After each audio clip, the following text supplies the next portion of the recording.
Welcome back to the Humble Rising podcast. I am your host, Adi V. Vargas, and I have a treat for you again today, which is a conversation with Trinnette Faint, who is a writer. She is an award-winning actress, model, author, and creative entrepreneur whose work spans storytelling, filmmaking, and community building. She's the founder of Floor 51 Productions and Chez Faint, and the author of 2 novels, Collette's Caleb and MidCoast star. She is a lifelong creative with a dynamic, multidisciplinary career. She is committed to bold and emotionally resonant and honest stories that center women living fully, living honestly, freely, and on their own terms. And her career reflects that. It's a blend of reinvention, artistry, and as you will learn in our conversation, deep trust. Most recently, Trinnette wrote, produced, co-directed, and stars in her short film called Party Pants. It is a sharp, heartfelt exploration of aging, of identity, and the expectations placed on women. The film has already earned her the Best Actress Award from the Berlin Indie Film Festival and continues to position her as a storyteller, offering depth, complexity, nuance, humor, and a refreshing honesty about the realities of womanhood. And in my conversation with Trinnette, she takes us through her very non-linear journey, her path from navigating racism and impossible beauty standards as a model in the fashion world, to working as Matt Damon's assistant, to building a career in photography, writing, and acting, and ultimately filmmaking. This story that she shares with us is a master class in staying open and following your curiosity and allowing one experience that feels aligned, allowing that one experience to lead to the next one, even when the outcome doesn't look like what you could have imagined. We explore the power of saying yes. What does that mean in real time? We explore what is it like when things don't go the way that you planned, and what can happen when you allow yourself to move forward despite rejection. You don't let rejection define you. Trinnette shares how leaving a toxic tech job, surviving personal loss, experiencing grief, and investing in herself financially, emotionally, creatively, all the things, led her to reclaim her voice and step fully into her artistry in her 50s. So, for any woman out there, anyone at all, actually, you don't have to be a woman, for any person who has ever questioned their path, felt behind, or wondered whether it's too late to begin again, this is the conversation you need to hear right now, because this episode offers both grounding and revelation that you can choose differently at any time. Trinnette's journey is the reminder you need that the life you're meant to live often sits on the other side of a single brave step. With that, here is my conversation with Trinnette. Trinnette, thank you so much for joining me on the podcast today. I'm so thrilled and excited about our conversation. Nice to meet you, Adi. Thank you for having me. Of course. Okay, Trinnette, so I want people to get to know you a little bit better. So share with us your story, and you can make this long or short, but there's just so much richness in your story and so many things you've done, and I find it to be so inspiring, and I just would love you to share more of your journey with those listening. Oh my gosh, my story. Okay, well, I've had lots of lives like a cat. So 9, 10, 11 of them, take your pick. Oh gosh. So I'm originally from Joliet, Illinois. I live in Boston. I went to college here and stuff. So been my favorite city to live in the States. And I am a writer, producer, actor, and creative entrepreneur. I'm debuting my short film Party Pants this weekend in Boston. Yay, Party Pants! It's a fun tale, and I have a networking events company called Chez Faint, where I bring together entrepreneurs and creatives for networking over these small, intimate dinners and such in different cities. I'm a novelist. I've published 2 novels, Colette's Caleb and MidCoast Star. I'm a published essayist, and gosh, yeah, I think that's one strain of my life. But tell us more about how this evolution happened, because so many people feel like they have to be one thing or 2 things. But Yeah. you really expanded into like multiple areas. How was that journey like, and how did you do that? I honestly don't even know how I did it. It's all felt like very authentic to me, and I've followed my curiosity for a lot of it. When I was growing up, I started modeling as a teenager at like 16 in Chicago, and that was kind of my first foray into storytelling and seeing that the world was bigger than Joliet, where I was from. And, this was back in the 80s. Oh my God. Uh, it was a different time. Listen, the 80s, Trinnette, I have this 80s R&B soul mix on my Spotify. It is so good. It's so good. I'm like, come on, I say what music is today. Why was there music back then? I know. Like every time I make a playlist or something, it's all like 80s and 90s and some 70s. I don't even know what's on the air today or if there's even radio anymore. No. It's very, very limited radio, yes. Yeah. So starting out like in the fashion business as a teen model, your goal is like to go to Paris and do all these things. And I did that after high school. I had a truck scholarship to a school in Illinois that I declined so that I could go pursue this career. And, I never had the commercial success that I probably would have had today if I were starting out, because back then the business was just super racist. They would just flat out tell me they didn't want a Black girl. They didn't need one. Clients didn't ask for one. If it wasn't that, it was that I was too fat, they would come out and tell me. And I'm 6'1", and at the time I was like 121 pounds. So it's just like skin and bones, I mean, Mm-hmm. ruthless.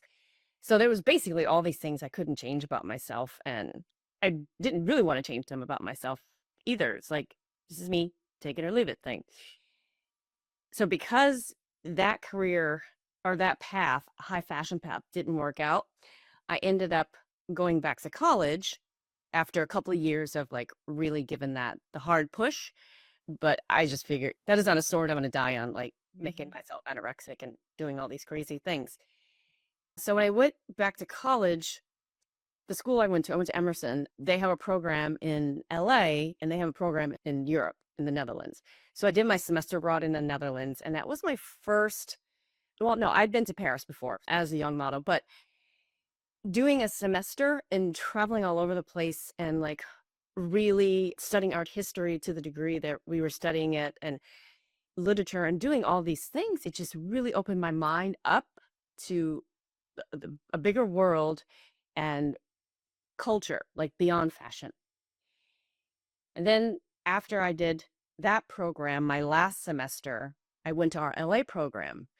And while there, it was obviously like LA, like the home of the entertainment business, at least back then it was. I just was exposed to more different types of culture, film, TV, screenwriting, like all those sorts of things. And they all just kind of took root in me. And the first real job I got in the business was as Matt Damon's assistant. I got that job after a couple of years out of college. I had a really rough start, like right out of school. I couldn't find a job. Like it was crazy. But I ended up getting this job working for Matt, and being around him, like someone like obviously like very successful and creative and highly functioning and all these things, and being on film sets, that initially spurred creativity in the form of photography. So I was hanging out with like set photographers. And after I finished working with him, I went to photography school for a year. He funded my first portfolio and gave me my first camera, my really nice camera and stuff. So I knew that I wanted to do something else than be someone's assistant. I wanted to like really start expressing my own creativity. That led to me, I won the Judge's Choice Award or something for one of my pieces of photography. And there was an exhibit in New York that my photo was in. So there was like all these things that were happening. And I moved out to Colorado for a while. I had some friends there and I worked at a newspaper there in the photography department. And I was able to shoot all these events at a theater at this like radio show. And Mavis Staples was somebody that I photographed there. And I was doing modeling still. Like I've always continued to model, but it just wasn't high fashion stuff. It just became more of like a commercial model and just picked it up like wherever I could. So all everything that I was doing kind of like opened the door to like the next thing and the next thing and the next thing. And I just stayed open to it all.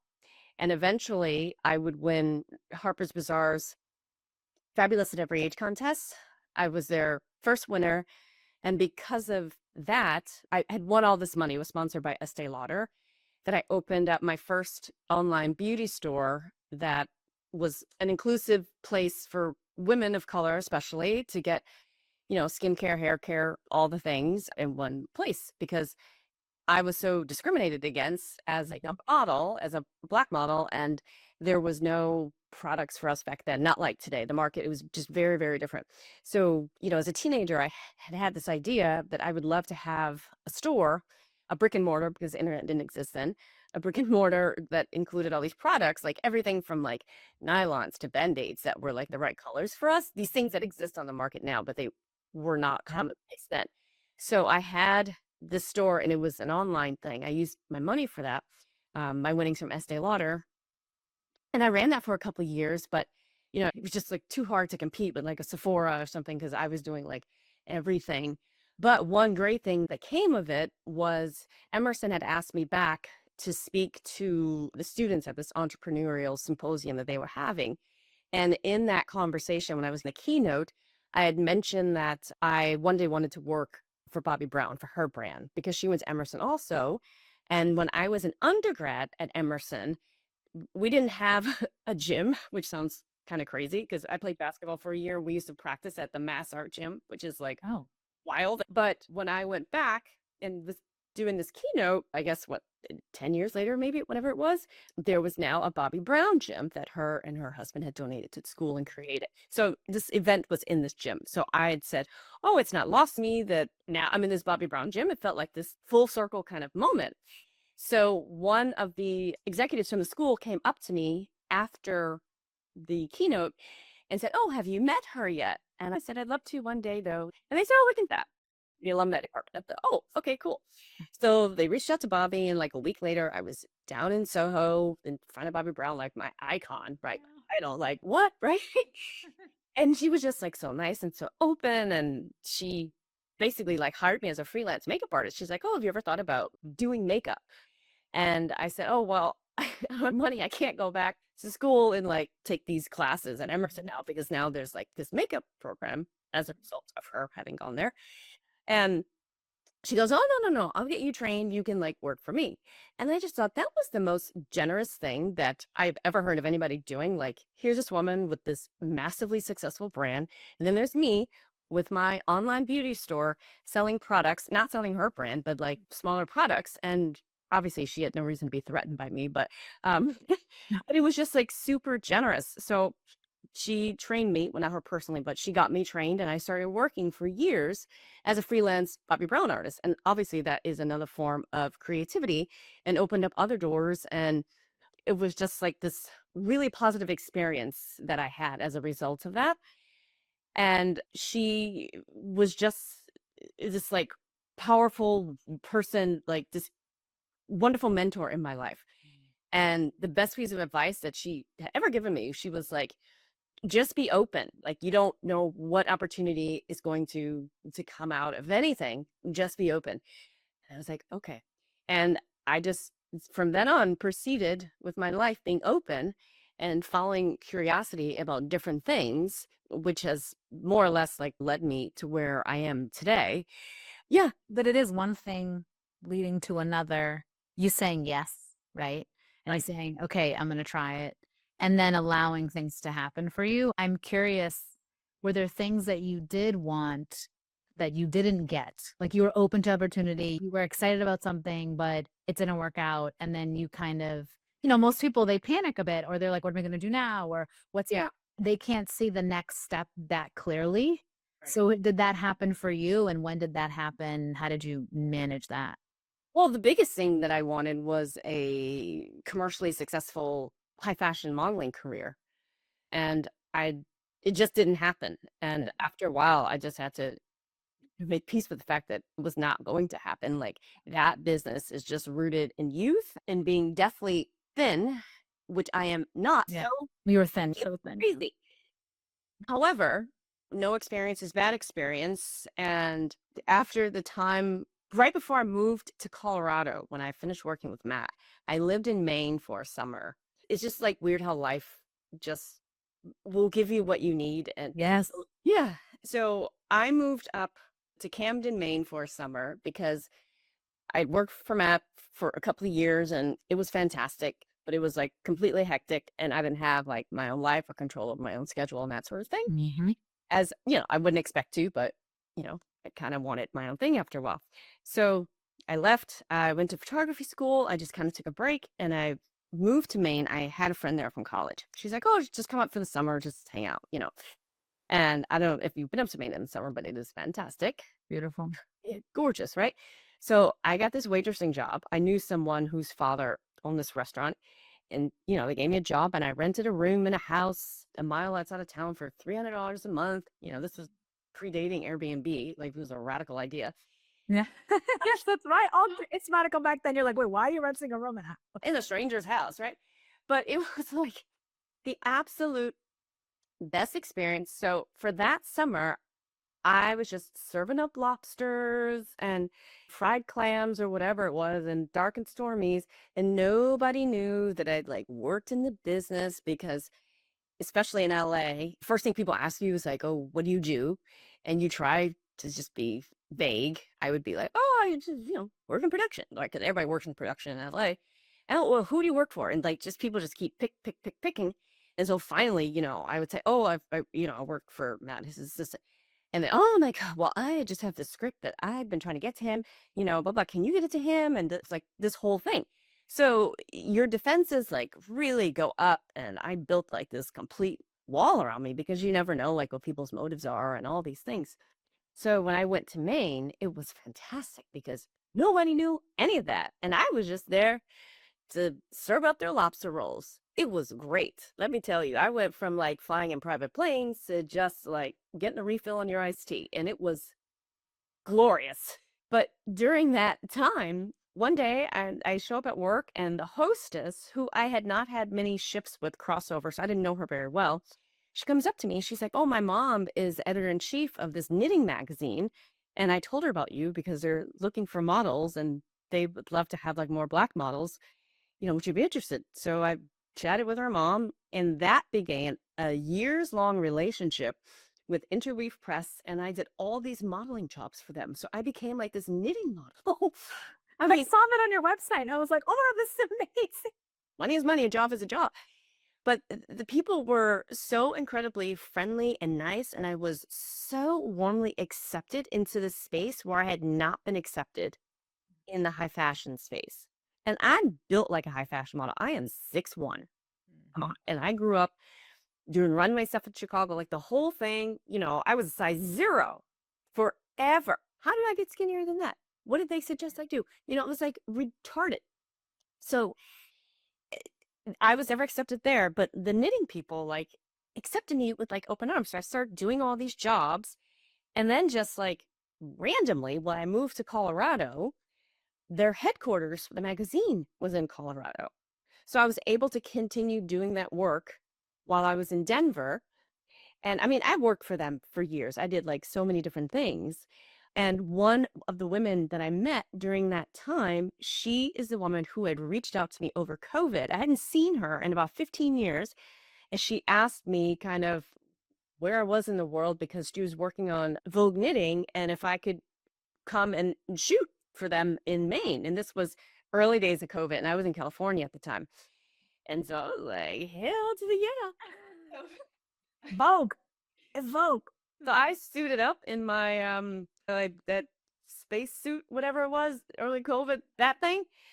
Girl, I put that on 10 masks or whatever, and I Do what you got to do. like it was like two other people on that flight to Boston. Because they're like, I'm going to make it there. And I'm fully protected. I got all my stuff on. That was when nobody was flying. And so I flew, got to Boston, and then rented a car, whatever it was, drove up to Maine, and we shot this thing. And I had no idea that, you know, I was going to end up on the cover. And so that happened.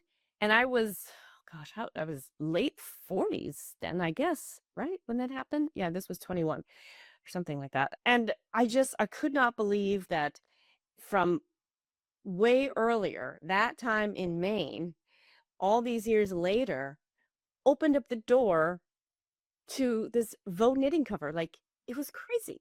So that's part of like this being open thing. And that hostess that connected me with her mom back then, she has since gone on to have a very good acting career. And she's been in films with like Meryl Streep and guys, I think she was on Masters of Sex on Showtime, I think that show was. All these different things. So I would have never known that that would have been the outcome from that time. So again, it's just staying open and being nice to everybody. Like when you do have opportunities, because you never know when something else is going to come up and somebody's going to reach out to you out of the blue to say, hey, can you come do this? Are you interested? And, you know, that sort of thing. So, yeah. Trinnette, but you know what I find so fascinating is that it's because you tell the story of how Bobby Brown told you stay open. So you said, okay, I'm going to do that. But it seems like you were doing that before then in your own way. And so I'm wondering, was there someone in your life when you were younger or I don't know, family, someone who you knew who was doing something that seemed quote unquote unconventional at the time? And then you said, huh, that sounds really cool. I don't want to go to work at like an office desk job. I don't want to do what maybe other people might want to do for their career to be quote unquote successful. I feel like I'm different and I have something different to offer and I'm going to see where that goes. Like, was that cultivated in you as a child or do you know anyone who's doing this? Because it seems like it can't come out of nowhere. Well, or maybe it did, but you tell me. I didn't know anyone that was doing something off the charts like I was trying to do. Okay. I will say that my mom had always supported me. She always said, oh, you can do whatever, you know. I'd never had any kind of pushback or that's a dumb idea or da da da da. Like she was always supportive. You know, even back like in high school, she would show up at all my games. Like, you know, it's that kind of really loving support that you take for granted as a kid. But then when it's time for you to step out into the world, you feel very supported and loved because you've had that support. So I think that's a lot where it came from. Like she would go with me to Chicago. She sent me to modeling school. I think I was 15 maybe. And, you know, that was a piece of chunk of money out of her pocket that she probably could not afford to do as a single parent back then, but she did it. And we would take the train up to the city. And then eventually she started letting me take the train by myself. So that was her way of letting me kind of get my wings and get street smart and all these things, which was an excellent foundation for when I would go off into the world on my own. So by the time like I went to Paris and then New York after that, where I was with the runway division of Ford for a bit until I just couldn't fit into the clothes because I was so tall. Like the problem was like I was so tall. It was just like one thing after another. I was already like pretty hip to the streets, if you will. because she had given me that leeway and, kind of that springboard. So I think just because of what she did for me in those terms, it just showed me that I could do anything and that I shouldn't be afraid. I'm an only child, and I can remember there were times like I wanted to go do something and like no one was around, sort of thing. So I'd be like, well, I guess I just won't go to the movies or whatever it was. And she said, you had better get used to doing things by yourself. If you want to go do something, you just go do it. Don't wait for anybody. And I was like, okay. I was like, I mean, by myself. You're not coming either. Like, I go by myself. But it was like such a great lesson and something that every mother should be telling their daughters. Like, do not wait for people. Do not wait for anybody. Go do what you want to do. So those little things, like just going to the mall by myself or going to the movies, like it all fostered this like independence that I would then take out into the world. And that I just basically like wasn't afraid of really of anything and anyone. And being this tall, if anything, I think I intimidated people more than I was intimidated by them. So that was another blessing. So, I just always knew that I wanted to be a fashion model, and we get these magazines every month. Was it Sassy, 17? My God, back then, way back then. But Jeanette, this is when the magazines, there were so many of them because again, there was no internet, there wasn't social media. So you got everything from like radio, magazines, newspapers. And they were so good. They were good. It was like Sassy, Cosmo, for better or worse, Cosmo, I remember Cosmo as a kid. Cosmo was like the mature. Yeah, it was definitely, he wanted to learn some things, like Cosmo.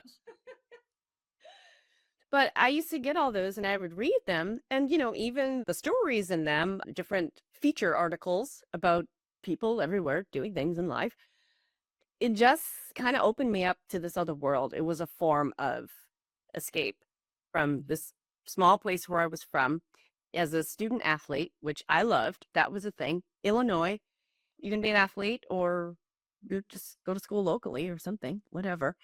But I just kind of saw this bigger thing through these fashion pages, so the fashion world did not give me the career that I wanted, but it gave me like the permission to dream about a different type of life and showed me what else was out there that I could go get if I was not even going to be in like their pages, sort of thing. Mm-hmm. Oh, it's definitely like a pathway and something inside you was ignited, and not everybody gets that, right? Regardless of industry, where you see something and you're like, something more is out there for me. It's not going to be where I am right now, but I know something is out there for me and I'm meant to do something different than what I've seen because I see these magazines and I see these other people doing this and there's something connecting me to that and I need to go figure that out and find that connection. Yeah. I mean, even when I first came to Boston, I had been in Paris for a bit and then I was in New York and I had met this guy on a train. He was American. And long story short, we ended up hitting it off. Wait, do you speak French? I'm studying French now. Say you were talking to him. Were we talking in French or English? Oh, we were talking English. I was like, oh my gosh, you speak French too. What can she do? The French thing it's a little rough, but it's a beautiful language. It's not, I don't think it's the easiest to learn. It's not. The summer in France is about summer, like studying French and stuff. So anyway, so I met this guy on this train and we start dating. He lived in Boston and I was still living at home at the time. And I eventually left home and I went to New York. This was after Paris. There was a jumble of years I was just kind of popping around. And things were going so poorly in New York because I wasn't like booking because, the black, the tall, this, that, and the other, that I decided to come up to Boston just for like the summer to just kind of recalibrate because I was so skinny. I remember I went home for Christmas or some holiday or something. And my cousin, she lifted up my arm and she's like, oh my God, are you anorexic? And I said, no, I'm just living in New York. And I said it as if that was like the most normal thing in the world. And then later I was like, oh, I got to make some changes here. because I couldn't afford to eat. I was like living in a women's hotel. I was only eating when I went to work because I had this waitressing job. So if I was on the schedule for 3 days a week, like that's what I would eat, because I had no bite, sort of thing. So I came up here just to spend the summer to get my bearings. And I ended up staying for like 5 years. And at this restaurant that I was working at, I met all these fabulous people. Wait, Trinnette, what was the restaurant called? Oh, it was the Blue Wave. So where is that? Is in Back Bay on Berkeley. It's still there. No, it's still not. there. It's no longer there. It's right next to Cub Cafe. Oh, okay. Okay. Yeah, okay. it's on on the Berkeley side. So I met all these fabulous people there. This one woman I met, she's still my best friend today. And I met these professors that would come in from Emerson all the time, and I would wait on them. And that's how I learned about the school, because we got to talking, and they're like, "Oh, you should come look at Emerson," blah blah blah. Because I was thinking, well, I got to go back to school, because at this point it had been like 3.5 years, because I was running around chasing this modeling thing. So I ended up going to Emerson, and then my world opened up after that. And I could have ended up at any restaurant in Boston, but I ended up at that one. And I worked alongside people who had gone to Emerson, and these particular professors, head of these departments, that would come in all the time. And I just got to know them. And so that's how I learned about the school, and that completely changed course. Now, if I would have taken that track scholarship and done that route in Southern Illinois, the outcome would have been very different. I can say that. I mean, there was something, I just think it's just so rare today for those who have the opportunity to go to college, but who feel called to do something else. I find it to be just rare, even if you're not that college crossroads, if you're in your career and then you're 35, 40, and you're like, you know what, this isn't for me. Like, I want to try something else. There's so much fear. And there's so much pressure from messages you get. For many people, it is their parents too, but just society about like what success is supposed to look like and what path is supposed to look like. And we talk a lot about external markers of success, which for a lot of people includes, and we don't talk about this enough, but includes marriage and children. Yes. Right? Yeah. It includes, it's like, no. You do this, you get a job, you get married, you have children, and then you just do your job, and then that's what you do. And that's success. And you have a house. You have to have a house, and you have to have this, and you have to have that. And I'm wondering if you ever came up against that. If you ever felt like, oh, I'm not doing what others are doing. Like if you have friends who are kind of doing the more traditional, quote unquote, traditional path, and you felt like, oh, should I be doing that instead? Especially when you have that 3-year period or 4-year period in New York, and where you're like, oh, this is not happening the way that I wanted to. And then you went to Boston, and then you're like, oh, Emerson. I wonder, but right before then, did you have that, like those doubts about your own path and what you were called to do? I didn't. I didn't. And it was probably because I was in this other world that most people just can't understand. True. A high fashion sort of space, even though I wasn't booking, but I was still in it. Yes. Having gone to Paris first before I was in New York how was I, 19 or something? Like nobody was doing that. Like nobody where I came from was doing that. Cindy Crawford, of course. She's from Illinois. She's from, I didn't know. yeah, she's from DeKalb, I think. She went to Northern, or she was planning to go to Northern University, Illinois University. But for the most part, there was no one really doing that, and no Black women that I knew that were really doing that. So I always just, when you get that bug, is like, Paris, oh my God, j'adore. I'm coming for you. I'm coming for you. So I never felt like I should be kind of settling into this different type of life. And, Emerson is such a creative school that it encourages you to really kind of get out there and make your own mark and stuff anyway. And then, going straight from that to the semester abroad and traveling around Europe, like I knew I was on my path. I was like, I am not this and nothing by running home and settling into a marriage that I don't want. Like that never occurred to me. And then being in LA, again, in this completely different type of world, type of space, like I was not in like a conventional kind of job is not a conventional sort of business. And I guess the things that I was doing, like, you really have to have like a level of freedom and flexibility to do these things. And that was me, like, full stop. Like, I could run around, hop on a plane, go here, go there, do all these things. So I never felt that. Now, I will say, when I turned 30, I remember that I had that kind of existential crisis and breakdown. Okay. It was like, oh my God, I don't have this, I don't have that. Like, I was living in New York and, with an old friend of mine, and we had a great apartment and stuff, but didn't have like those trappings and those things that society was supposed to have. And I was like sobbing, at my best friend. Her brother got married on my birthday. And at the wedding, I was just like outdone. I just could not stop crying. I just couldn't. Plus, I had on this suit, this white Burberry suit that I bought in Greece. And for some reason, like, the pants kept ripping into that. So that did not. It's like, and my Burberry pants. Yeah, I want some Burberry pants. So, but that was an awful, awful birthday.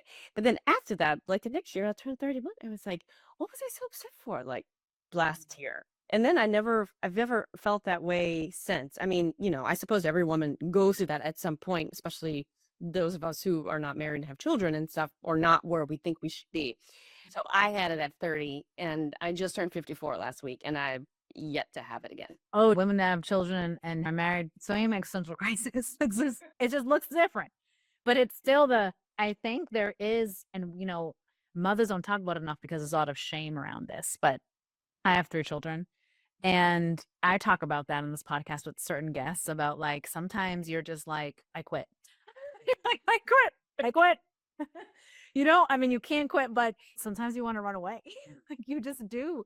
I always say that I think we're taught to want to be mothers, but not everybody should be a parent. Not everybody should be a parent. Some people are not willing to, or they're like, you know what? I like my freedom too much.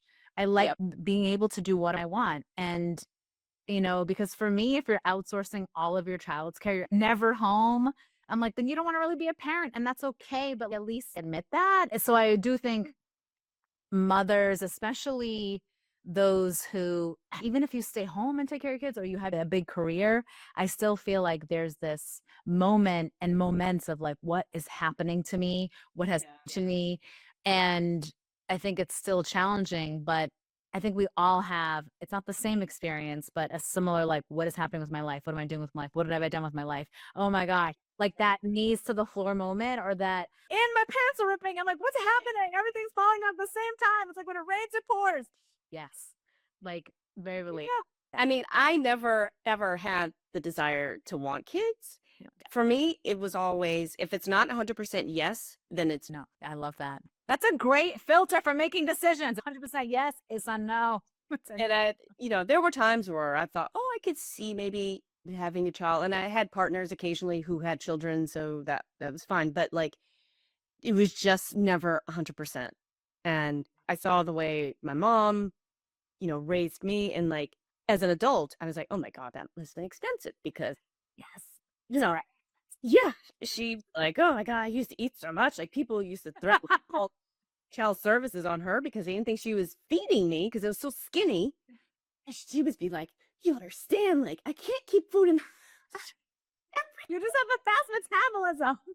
And so I would think about that. I was like, some days I was like, I can't afford to like take care of myself. How am I gonna take care of someone else? And maybe this is because I grew up like without a father in the home, that like I didn't see like that unit, so it wasn't something that I aspired to. I aspired to a life of, freedom and doing all these things. But I also thought, well, if I'm gonna have a child, I better be ready to do it myself, even if I get married or something, because like, what if he leaves? What if he's not around? I can't afford to do that. So it was never a yes. And plus I was running around doing these things that are not necessarily conducive to like having a family so early on. But it's really funny what you say, that that even if you're a parent, like, you still have the same crisis, because that is key to what my short film Party Pants. Yes, let's talk about it. Let's talk about Party Pants, because I told you right before we started to record, I told you that I saw the trailer, and there's this moment where it's a hilarious trailer. For those who are listening, I'm going to link it to the show notes. You have to check this out. Check out this film. But I watched the trailer and I laughed so hard when you said, because you're acting in it, you said that women are expected to be 35 perpetually, and it's not, and then men get to be fat and get to do all these things, and we can't do anything.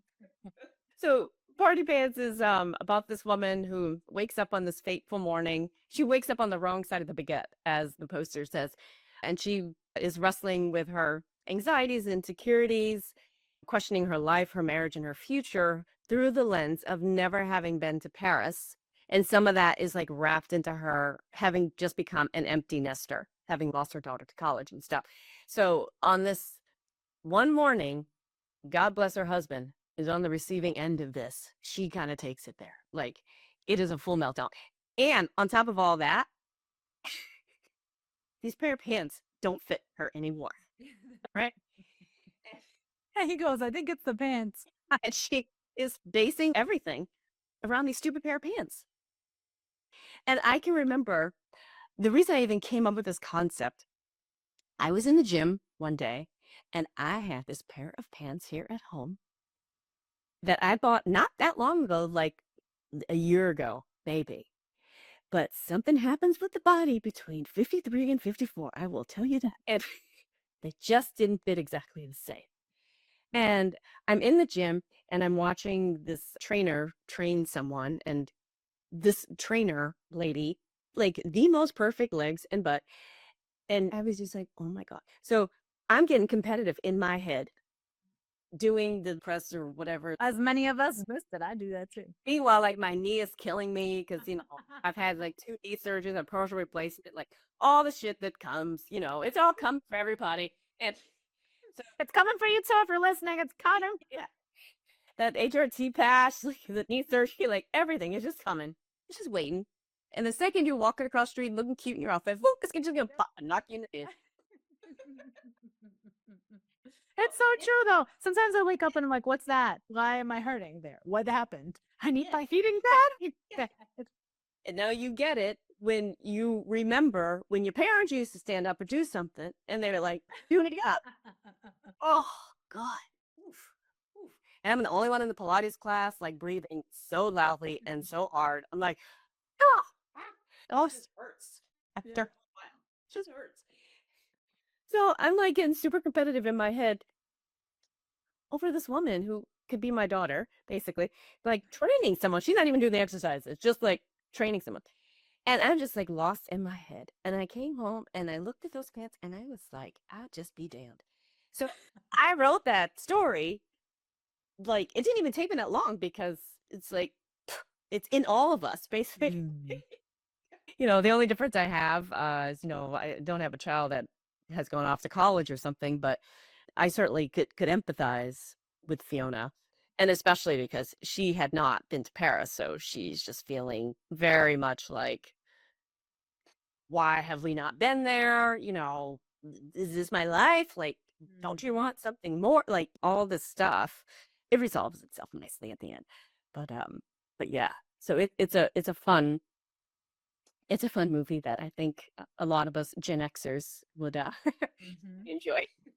But so how long did it take you to not just write it, but the whole process? In the world of movie making, it actually didn't take a super long period of time. I had already been a screenwriter and a novelist prior to doing this. I published 2 novels, and 2 of my TV pilots already placed as semifinals in this TV pilot contest. So I'm no stranger to the page, so to speak. So when I wrote it, this must have been late spring, I guess. I didn't have a super fast... Wait, late spring of 2025? Oh, yeah. This year? Oh my goodness. Okay, I was thinking like last year. Okay, not this year. Okay. No. I came off from the gym and I just all right. You saw those pants and you were like, yeah, this is it. And I had to just give up those pants. I just took them to consignment. I was like, I'm grateful for the time I had in those pants. And long live some 40-year-old who will wear them.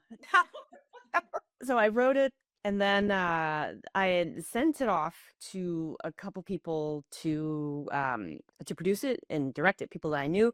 And I basically got tired of waiting to hear back Mm. from people. We all know ghosting is real and stuff. And, I just like, I, what the hell? One person got back to me. He never officially said he couldn't do it, but he just never really quite responded after. It wasn't really like a yes, I'm in. Like, well, let's do it. Yeah, after a few weeks, because he had said he wanted to read it, and then he just like didn't or something. So I followed up with him a few times, and I didn't hear back. And then with someone else I know, that she didn't really follow back up. So and then I was on my trip to Europe. I was in France for a couple weeks this past summer, and I just told myself, I was like, you know what? I'm just gonna do it myself. I'm just gonna do it myself. Like, it's not rocket science. I wrote it. I obviously know the story. I already have the actor in mind, and I'd already shared the script with him. So I just started looking for a crew from France, made these postings on these different production sites that I'm a part of, and found a crew and decided to shoot it. And I had a very short window of time when I could shoot it. I mean, it's a short, so we shot it in 2 days. We definitely probably could have used twice that amount of time, 5-6 days to shoot it, but we got it in because we needed to. Wait, Trina, how long is a typical short film? Short. Okay. But this is 11 minutes, 20 seconds. I get the point across and don't need to waste time with extra scene. Yeah, no, we like efficiency and the point. Yeah. And I was like, oh, I'm going to make a short. People's attention spans are so short. I'm going to make short and sweet, which is what I did. So I came home from France. We shot it here in my apartment because when I wrote it, I envisioned it to be being acted out here in my place. So we did it here, got the crew and stuff. And yeah, that was pretty much it. And now the premiere is on this Saturday. Yeah, 11. Yep, on the 11th. And I'm so excited and sending it out to festivals and things like that because it actually turned out much better than I initially anticipated. Really? This is my first foray into this, still thinking, the directing, producing, writing, like the whole thing. And it was a lot of work. Like, I will never, ever take for granted anything this ever. I go see a film, watch a TV show, how many people are behind the scenes of this whole thing. Obviously, I knew that because I worked for Matt and I watch film credits and stuff. It's a way to honor all the people who work on a set, a billion people to make something. And, because this was indie film and I financed it, we had a good crew, but we could have used more resources. But thank God the people that I had were very talented and, we got it done. So I have a complete new appreciation for producers, directors, like everybody, like audio, like everybody, trying to think of like, okay, what note do I give myself for this one for the next take? And, the note for the actor and then cutting and, whatever. But my DP, she helped me. She co-directed with me because there were just some things I could not do as the actress in it. She took on some of that responsibility, but it was great. It was a lot of fun and it was a fantastic learning experience. And it just felt like it was what I was supposed to be doing. Like, like all the stuff that I've done. I'd gone to UCLA and earned my feature film writing certificate. I got that last year. And I formed my production company 3 years ago now. When I was 51, I had started taking film screenwriting classes while I was on a mental health break from work. I had a job at a big tech company for a while, and I was in a toxic environment. Hold on. How was that? How was that compared to toxic, but the toxic, yes, and completely different from anything you did. Yeah. I mean, I've always had day jobs that I've always been doing kind of my stuff in the background. But on that particular instance, I was in this like really kind of shit situation with this manager I had, and I had this headache that wouldn't go away for like, it was about 5 days. And I realized that I'd only been having that particular type of headache since I'd been working there. And I'd been having it more over the year that I'd been under that manager on that team. So I go to the doctor and she's like, I'm really concerned, like this headache isn't going away. Like my normal tips and tricks like had not worked. It was a tension headache. And for me, that manifests as like over the eye or back of the neck or something. It's just like this constant contraction that I have no control over and like pain. And when I had started getting those headaches, I would normally take, was it Excedrin, tension headache, the caffeine pills or whatever it was, and they would normally work, but nothing was working this time. Like that's how bad it was for me. And so my doctor's like, "Oh, I'm going to send you to the ER," because I thought, Lord Jesus, is my brain bleeding? Like, Yes, you're thinking worst case scenario. yeah, I'm like, cancer? Like, what is going on? Is it like trying to tell me something else? It's like happening in my body. So I'm in the ER like all day.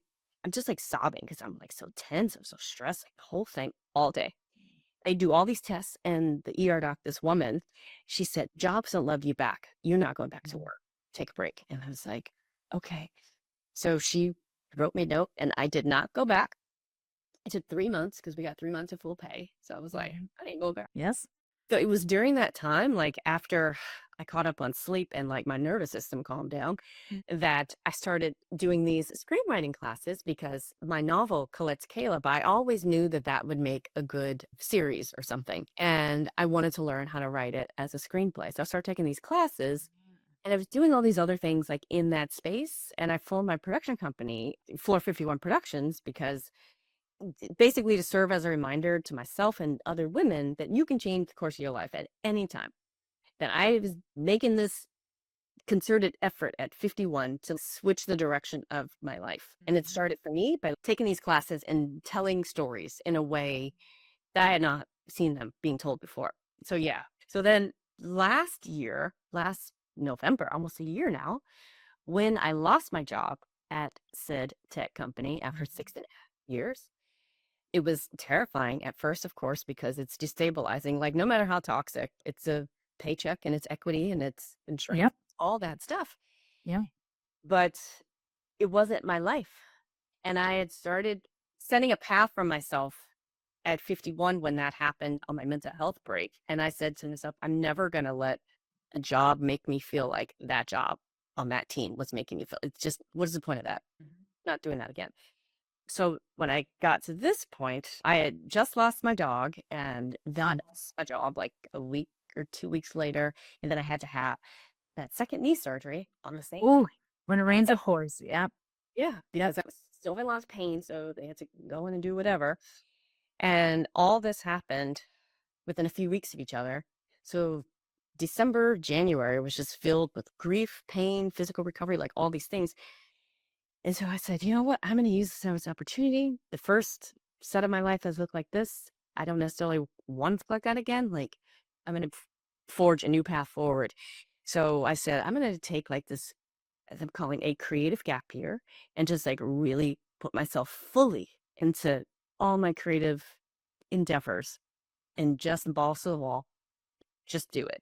Because when else do you have an opportunity to step out from something to do this? I was very fortunate. I got severance and had unemployment and stuff. And, but I was like applying for jobs as well. But it's a bloodbath out there, as everybody knows. And, I'd send in resumes. They just go into a dark hole. You don't hear from people or you get ghosted by recruiters and stuff. So I just took it all as a sign that that is not the direction that I should be going and that I should be continuing to follow like my curiosity and do these things that I want to do. So I signed up for like all these acting classes to sharpen up because so much of my time before had been spent in this day job. And I started doing my French classes again. Like I'd studied French in college, but it goes away. I was like, okay, let me get back to speed on that. And I just started putting myself in the places where I knew I needed to be. So I went to the South by Southwest Film Festival in Austin earlier, with April, I guess it was. And I was approached by a producer there about acting in a TV series that his wife is writing. So I just recently read the pilot. They finished the pilot and shared it with me. That would not have happened if I was at home or his calendar or something. I went to Europe for the summer. I spent, I guess, a week in Italy and then a few weeks in France doing my French language courses and met all these people in the creative industries there, where I feel like I have a very good chance of like selling my stories because they take place in Europe. A lot of them, just all these different things And so when it came time for party pants, I was ready for it. I had done all the work. I'd laid all this foundation for everything. And so For years. I mean, this isn't people, this is not overnight. This is yeah, for years, and every experience, for every opportunity you got, for every opportunity that you didn't get, right? All of it led to you saying, this is what I need to do. yeah. Thank God I went to the gym that day. I saw that late. But here's the thing, Trinnette. Here's what I so appreciate about this story, and especially this film, and the reason why you made it and what led to you making it is that you continued to show up and take a chance on yourself, right? And I think those are two things that people have a very hard time doing. I'm going to show up and be where I feel like I need to be, and I'm going to allow whatever happens to happen. I'm going to go in with no high expectations, but I'm going to go in and be open to whatever happens. And then second is, I'm feeling this pull to do this thing. I'm going to take a chance on myself and do it. Those two things, very hard people to do. And I had to make a decision earlier this summer to just like basically quadruple down on myself because there were definitely times where I almost started panicking. My therapist was like, don't panic, don't panic. I only have so much money. And doing all these things, these are massive investments that I made in myself. But what do I want to do? Like put all my energy back into an organization that doesn't value me as a human and like what I have to bring to an organization. Like I am not trying to build somebody else's house for them anymore. I'm always trying to build mine at this point. So I just had to tell myself, okay, I'm launching this brand, which is myself, and it is a fraction of what it would cost if I were launching, let's say, a lipstick or handbag or something at a big company. Like those budgets are massive. I'm in no way like that. So I had to like change my thinking around the financial aspect of this stuff because there's a lot of investment. But I said, you know, if I do this work now, this time next year is going to look a lot different than this time last year. Party Pants is the beginning of that. It is going to serve as this calling card of like what I can do across all these things as an actor, as a producer, as a writer. I've written probably 5 screenplays at this point, and I'm like working on another one. And between that and the opportunity that will come to pass that happened in Austin about being in the series, there is just this goodness that is right on the other side. And you just have to have so much faith that it's coming. As my friend says, she's like, Trinnette, your money's in transit. Don't worry, it's in transit. It's on the way. Yeah, it's on the way. So just this whole thing of having this unwavering like belief and faith in myself, you know, it probably came from being rejected so much as a young model. Because if I would have gotten success straight away, like I wanted, like I thought I deserved, I don't know if I would have really appreciated it, what would have really come out of that. But because I've always had to work so hard, you know, I catch a break here. Was it 1 step forward, 2 steps back? Like that's been my whole life and stuff.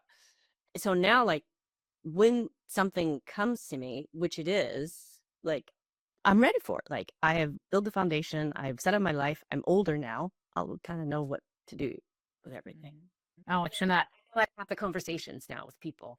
Also. Yeah, and you also know, for instance, when others aren't going to be on board, you're like, okay, well, I'm gonna do it myself. Like, I'm not waiting for you anymore. You know, because people say, oh, you know, always reach out, ask people for support, to help you. You know people, so reach out to your network. And sometimes this is true. Sometimes people don't show up for you, and that's fine. But that doesn't mean that you stop. Yeah, exactly. I mean, I'm at the point now, like, if I reach out to somebody for something and I don't hear back within a week, I just move on. Yes. Move on. I don't have time to waste. There's somebody else out there who will say yes or who will get back to me. And if they don't, I just do it. Like, and I think that's another piece where people get stuck is they get stuck on waiting for that person to come in and present everything to them on a nice plate. Okay, here you go. Here's your next step. Here's your future. Like that sort of thing. It doesn't happen that way. No. And then even if you follow up and they don't get a response, it's like moving on. I'm going to do it a different way. You know, sometimes people say, well, I can't do that. I'm like, well, what can you do then? What is the next step you take? I get that didn't work out. So what else can you do? There's always something else. Always. And it sounds like you're super resourceful, right? And so I think that's part of all of your success. Man, I look forward to watching this film. I look forward to all these things. So Trinnette, tell us where people can find you and how they can watch the film. How can they watch Cardi Pants? So they can find me on my website, TrinnetteFaint.com, Triette. F as in Frank, AINT. I always have to say that, or people will say say paint. So It's Faint. How is that? yes. But you would be surprised. No, I get it. The name front, I get that. The film will be on YouTube and some other channels as well. I'm still sorting out where those will be. By the time this airs, it will all be on my website. So Awesome. you can see where to go and grab it. So yeah, it's going to be the calling card. Yes. That's the goodness, girl. Okay. I'm so excited for you. And for those who are listening, you can also right now, you can check out Trinnette's books on her website. You can check out her whole story on the website. Her website has a lot of great information on, and her creative projects are on there. And that's how you can reach out to her as well if you want to get in touch. Trinnette, thank you so much. I've loved this conversation. I feel like I think everybody is creative. I think everyone is a creator and is creative inside. But I love when I meet people who really express themselves fully and to acknowledge the journey is so non-linear, so non-linear. And it can be hard and then beautiful all at the same time. And so I've loved that this conversation highlights that about you and shows people, like you said, that you can do anything at any time. Like you can really decide, I want to do that now, and I'm going to follow my curiosity and do that now. And you don't have to hold yourself back, and that you can, it really does start with this belief in you and in who you are and what you have to offer, and just the belief that this is going to be what you're meant to do. Even if it doesn't all work out the way that you think it might, it's going to work out in a different way. And I feel like your story is proof of that. And you have like so much more story to go. Like this is just, you're entering this other chapter. This is great. Yes, that is very true. Thank you for saying that. And people, they could just do small things. Like it doesn't have to be this massive overhaul. Like everybody doesn't have to lose their job, lose their dog, and have knee surgery and decide to do something different and big. Correct. Keep your job, figure it out. Like you can do things within the confines of your work, but you just have to start. Like whatever it is you want to do, like whatever that small step is, just take it. And you will see that after you've done all these teeny little small steps, that you have made a massive leap. And you'll look back and you're like, oh my goodness, I'm here now. I've done all this stuff. And then you just get the confidence to take another bigger step and so on and so forth. And it's all waiting for you. And there's no reason to be afraid. Like nothing's going to kill you. No, the worst case scenario, even if it does happen, you'll figure it out. Yeah. It's in all of us. So don't be afraid of listening to that voice that is there telling you to go pursue something else because you don't want to have regrets. I just lost a friend of mine. She was 49 and her life is gone. Mm-hmm. And I feel like I'm just getting started and I'm 54. So don't live with regrets. Did you hear that? As you're driving to work, don't live with regret. Trinnette, thank you so much for joining. This is great.